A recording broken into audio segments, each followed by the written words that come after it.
Welcome to the Disreputable podcast. My name is Brandon. I'm the co-host with Dean Curry. We're so excited that you're tuning in. We have so many things planned. You're in for a special treat. Over the next few episodes, you're going to hear different things about life, leadership, but you can count on this.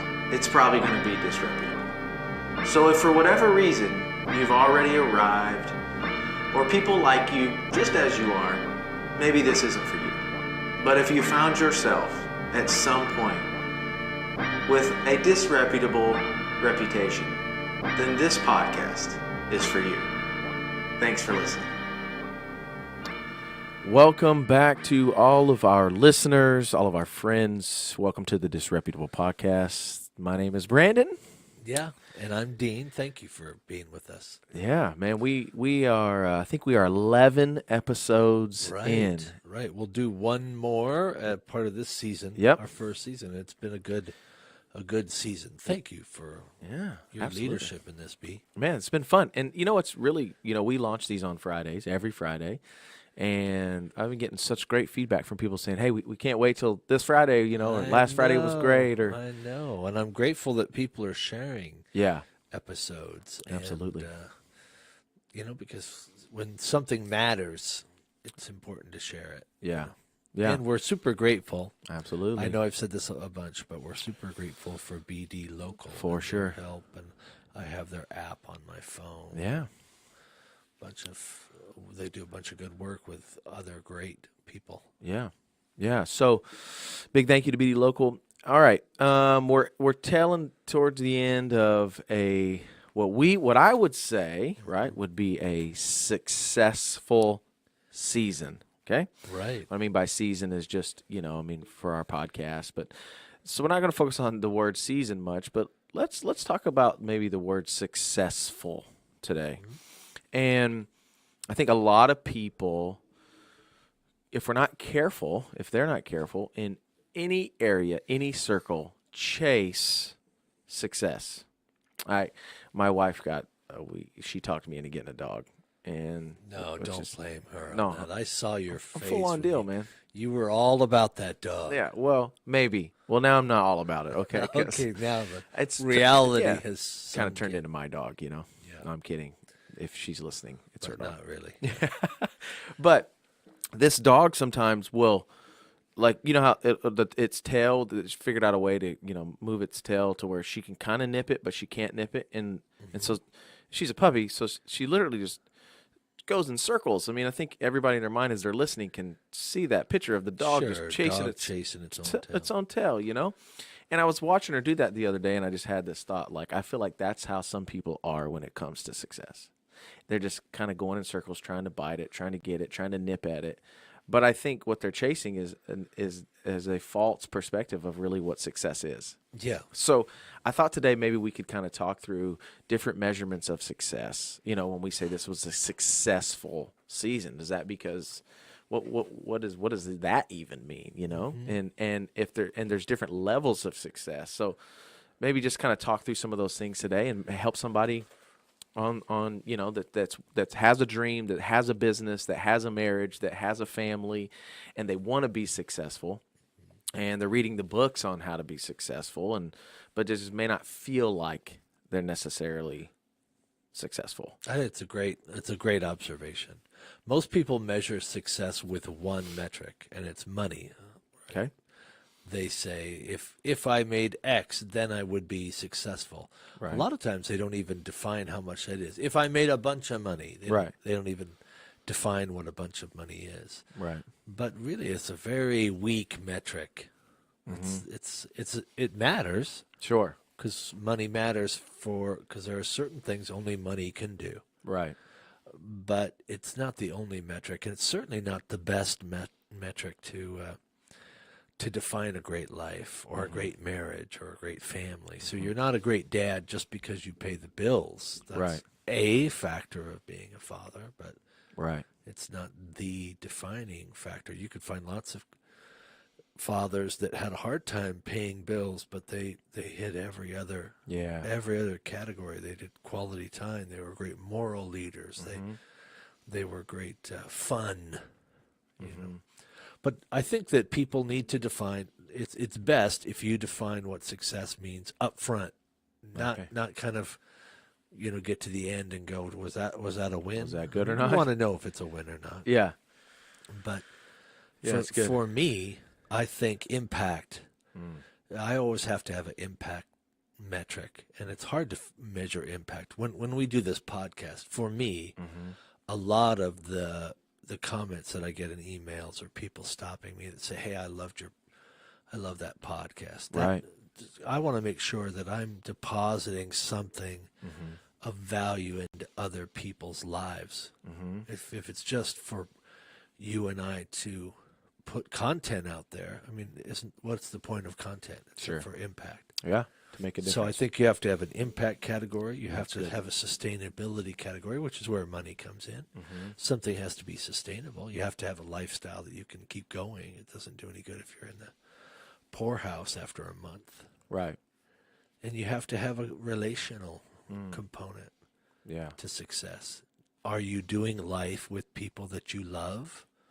Are you getting closer to people? Are you meeting their needs? At some level, my success as a friend is defined by you.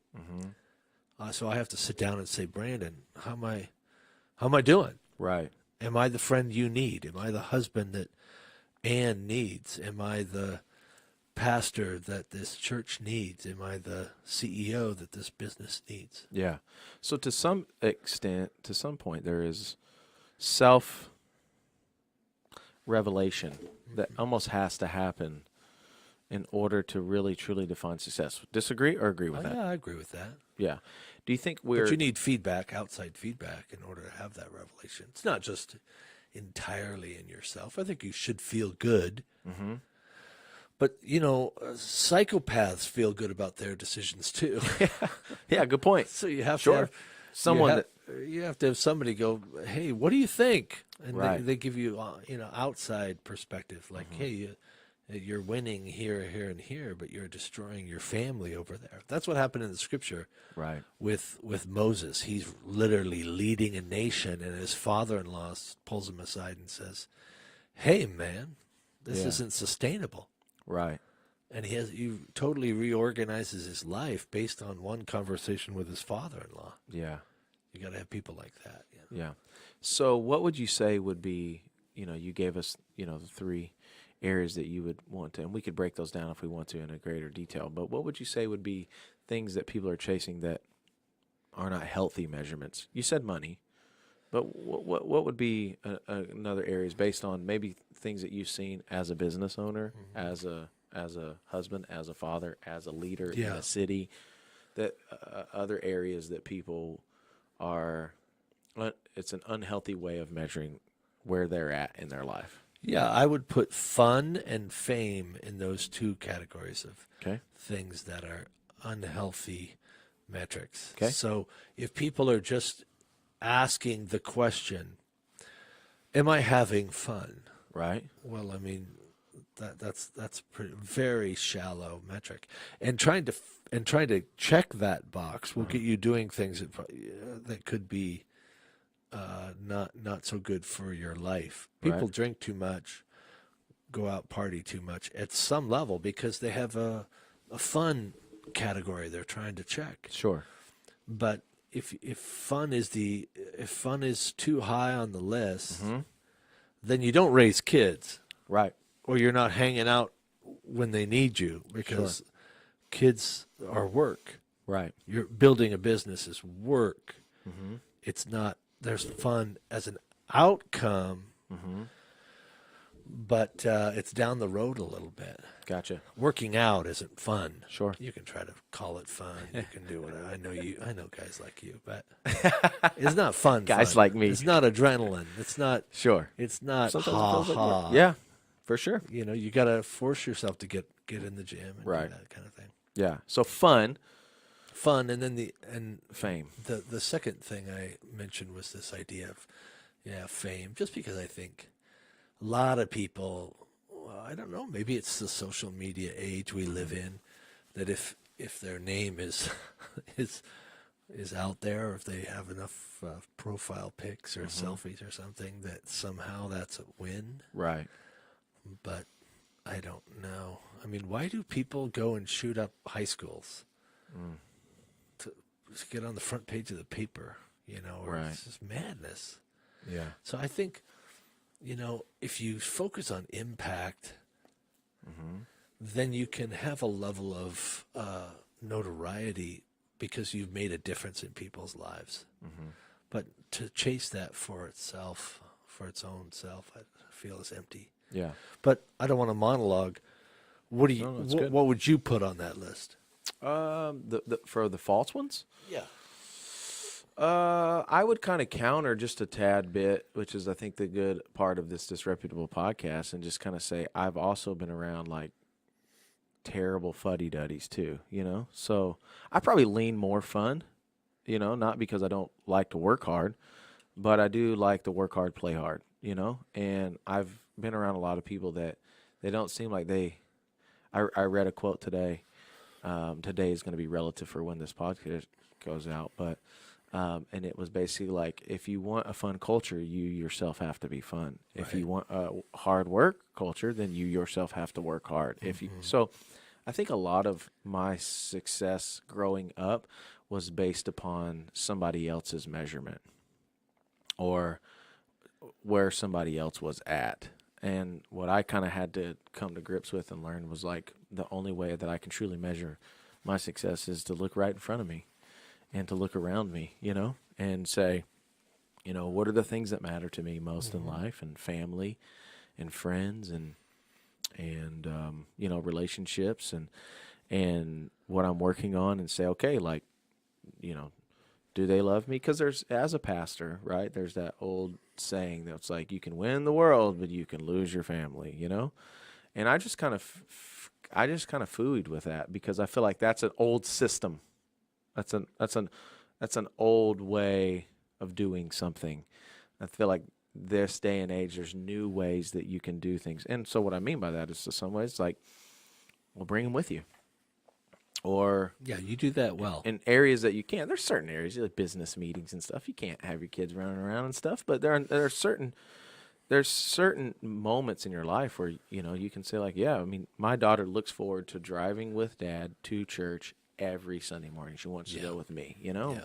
And you make those moments fun. Why? Because we stop and we get this and that. I agree.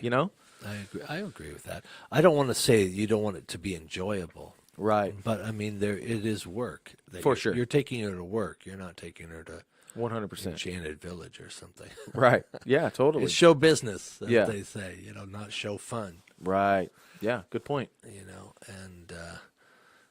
you do a good job. In fact, I think I just made some derogatory comments about the millennial frame of mind, about social media and fame and all that. Sure. One thing I think millennials do better than previous generations is try to keep the fun in it, the enjoyment in it, as instead of right drudgery. Yeah, I think the sense of fakeness to that, though, is in some ways is that it's not reality. It's just a snapshot. I mean, we've all heard this, and it's just like anybody can capture something in a moment and put it out there and make it look good. But in all reality, that's why I asked you just a few moments ago about self-evaluation. I do 100% agree that you do have to ask the voices that matter the most in your life. You have to ask to get the honest feedback. Yeah. You don't just ask everybody. No. You've even taught me. Yeah. Everybody has an opinion, but only a few people have a vote. And That's right. I believe that. You taught me that, and I agree with that 100%. So I'm always kind of paying attention to the few people that matter the most. But also, I really do believe in like self-evaluation. Like soul health matters a lot to me personally. So I think success at its best for me looks like when I can really tell my soul is healthy. And the ways that I measure that is when I can truly applaud the wins of somebody else when I feel like I may not be winning. When I can congratulate someone, when you can I don't know, when you can really serve someone in hopes that you really get nothing back, and that just takes some time, and there are moments where pride and stuff tries to creep in, but you have to figure out ways to kind of flush that, so that I'm always just kind of like, hey, I can always tell, like, when something's up in my mind, my psyche or whatever, I'm like, I feel like that might be deeper, and I got to figure out how to just, work that system, Yeah, I like that. flush that out, I have a couple of friends who have some great habits. One every night before he goes to bed, he writes out his goals one more time. Wow. That's his way of keeping what is success. What am I trying to do here? Yeah. The other is a guy who's been a mentor from afar. His name is Robin Sharma. He has a wonderful podcast. Yeah. And I've shared several of his things with you, but he says you should write out before you go to bed, make a note of 3 things that were highlights for you in that day. Wow. So that you measure smaller increments of success. Yeah, it's good. You're not just saying, am I winning when you're low? I mean, sometimes, like, Right. you only ask the question when you're already bummed. Yeah. It's kind of a way of For sure. just getting lost, but Yeah. I like those 3 things. So I try to do those with myself most days. Okay. I'll try to make a note. Like, wait, what are 3 things that worked Yeah, that's cool. on a small level? Yeah. And then we have family meetings, where Yeah. I'll sit down with the kids and I'll just say, hey, give Dad some feedback. Yeah. We did this thing in our family. It's called base hit, home run, strikeout. Okay, tell me about it. Well, it's just, it's an easy analogy with baseball. Baseball was like, hey, mom, dad, son, daughter, what was a solid that was happening today? Solid base hit, Hey, over the top home run, you came home and, dad did this, mom did this, son, daughter I like did, that. and then How frequently do you do this? I mean, I'm not going to lie. I mean, maybe once a month, I'm not going to be the Right. guy that sits here and be like, yeah, we do it every week. And then my wife listens. She's like, you're a liar, Right. So in some areas we try to, and then what's a strikeout? And I think it's easy. What I encourage my family to do is don't start with the strikeout. I think mentally we immediately can think of 5 things that are the strikeout, or maybe that's just me, but the areas we missed, but we really kind of focus on the areas that we grand slammed it or home run, Good. and then we get to the strikeout, and because that's the area that we want to work on so we don't strike out again. Another formula that I'll add to this Yeah. that I've become a fan of in recent years is one that's written about by an author named Scott Adams, and he talks about he wrote a book called How to Fail at Almost Everything and Still Succeed. Yeah, it's cool. Yeah. I like that. And what he talks about is make your goal be about systems and not just a specific outcome. So let me give you an example. Okay. He says successful people have goals that look like this. I want to have a beautiful, smart, hardworking, thoughtful wife. Okay. That's the kind of girl I'm trying to marry, and I'm going to date those kinds of people. That's a system. A goal would be, I want to marry Reagan. Yeah. So if Reagan's not available, Right. it's like, uh-oh. Right. Yeah. Good Right. point. But to break down, what was it about Reagan that you liked? Yeah. And it was about this. So a Beautiful, lot of smart, yeah. people, I want to play Major League Baseball Good. for the Yankees. Yeah. That's a fairly narrow goal. Sure. But if it's, I want to, be involved in athletics, I want to, and you lay out a system that gets you most of what you want. I Right. want to be physically fit. I Right. want to be in the world of athletics. I want to be financially. So you can say yes to opportunities or people that get you there. Yeah. If you want to be the CEO of AT&T, Right. that's a fairly narrow thing and very hard to. But if you want to be the CEO of a growing communications business or of a tech company, if you want to, now opportunity is a little wider for you. So he talks about working systems and not just specifics. Yeah. At what level, and we can close in just a few minutes after this, but at what level do you tie in happiness to success? Or, I don't know. I mean, hopefully you feel happy at the end of the day. sure. But if you're only happy when you succeed, Right. then that's a long, long road. You want to be happy every day on the process, right? We've said it. Other people have said it. It's an old aphorism, but it's the journey, Sure. not the destination. Yeah. You sent me something yesterday, or a few days ago, that I was listening to from the Robin Sharma, which just brought to my attention when you said that a minute ago. Because I've heard this today. I've even used it. And I think in some ways we hint to it about that journey piece, right? Like we'll say when we feel like we're moving slow, hey, man, we're in it for the long haul. Or this is the long game. Or hey, it's a marathon, not a sprint. And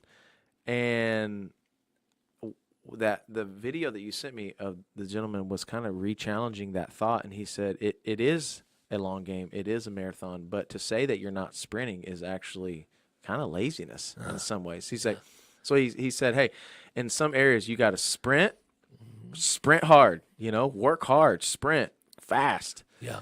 and then slow, and then he used It's a series of sprints. Usain Bolt, it was like to say that he doesn't sprint is false. He 8.9 seconds he sprints, right? But then he's moving in other paces at different times, I don't know. It was just an interesting, it was a challenging thought. And that's a really a great way to organize your life. Push hard, Right. enjoy. Yeah.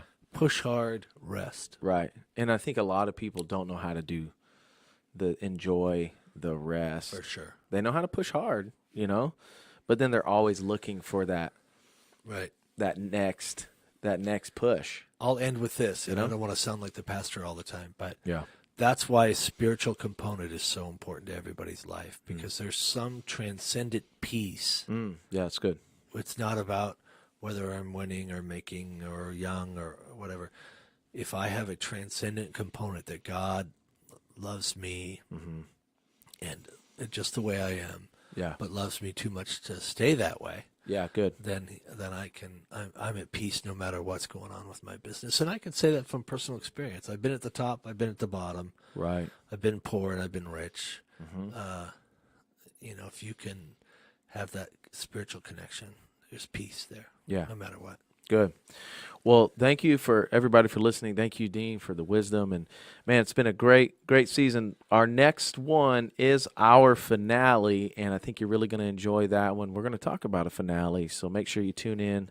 Hopefully you enjoyed this episode. Make sure you share it. Thanks for listening. We'll see you next time.